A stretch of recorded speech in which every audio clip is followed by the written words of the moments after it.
ในตอนนี้มาเมื่อชมามวยกบาลในได้เวียดได้ก็คือปัจจัยเราเมื่อเหมือนแต่คือโดยเกี่ยวสำนักจังให้ในตอนนี้กระทาชมานั่นคือสำนักให้มาเมื่อปีจะกาวเพียบได้ชมานั่งได้ก็คือเปิดครูนเปิงครูนเชียงใส่เทียทอมนะชมาแต่ได้คือแต่เมื่อมันได้ได้ไปนั่นคือปีใหญ่แต่จะปวดชมามวยกบาลนี่คือเราเมื่อเหมือนแต่คือได้ดัเชิงเชียง កូនបើទៀតគឺមានខ្វល់ពីអ្វីទាំងអស់ដៃលើកមកខាងហើយខ្លួនគេពិតជាពីរជើងគេសន្តុកដាក់ថយក្រោយ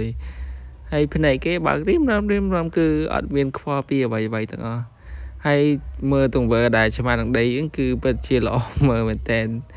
ខ្ញុំមើលវីដេអូហ្នឹង4-5ដងហើយសាយឡោតហើយនៅទាំងអស់គ្នាដែលគាត់ថាឃើញមានឆ្មាណាដែលដីចឹងគឺវាហួសហ្មងបរោះនេះដោយសារតែគាត់អស់ចិត្ត គាត់បានឡើងលើទៅបោផ្ទះដើម្បីថតដើមកគីមួយដើមដែលយ៉ាងធំដល់ខ້ອຍផ្ទះគាត់គាត់ថាឲ្យទៅពេលយប់ឡើងចឹងតែងតែមានភ្លើងអ្វីពណ៌ក្រហមខំហោះចូលក្នុងដើមកគីហ្នឹងទើបគាត់សម្រេចចិត្តថាឡើងមកលើដើមកគីបន្ទាប់មកថតពីសកម្មភាពដើមកគីហ្នឹងថាវាតែងតែមានរឿងអីដូចជាគ្មានអ្វីផងព្រោះ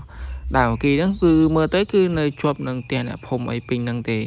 ហើយដល់ពេលគាត់អស់ចិត្តគាត់ក៏សម្រេចចិត្តថាឡើងមកលើដើម្បីស៊ូមមើលថានៅក្នុងដើមហ្នឹងវាតែងតែមាន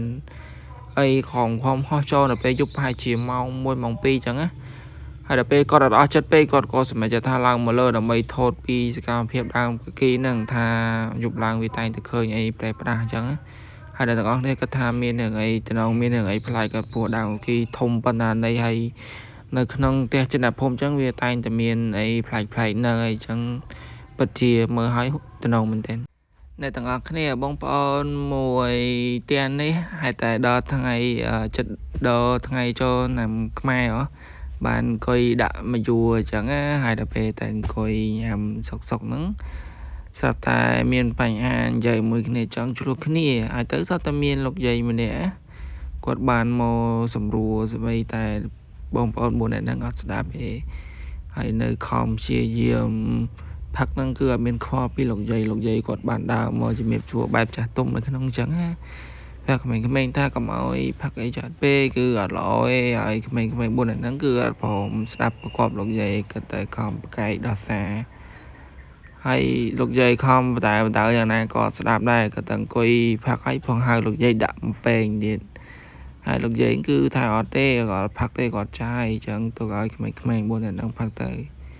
ហើយចំពោះក្មេងៗ4នាក់ហ្នឹងគឺអត់ព្រមស្ដាប់តាមលោកយាយគឺនៅតែដាក់មកពេងអីចឹងទៀតបើជាគួរឲ្យទៅសារមែនតើក្មេងៗហ្នឹង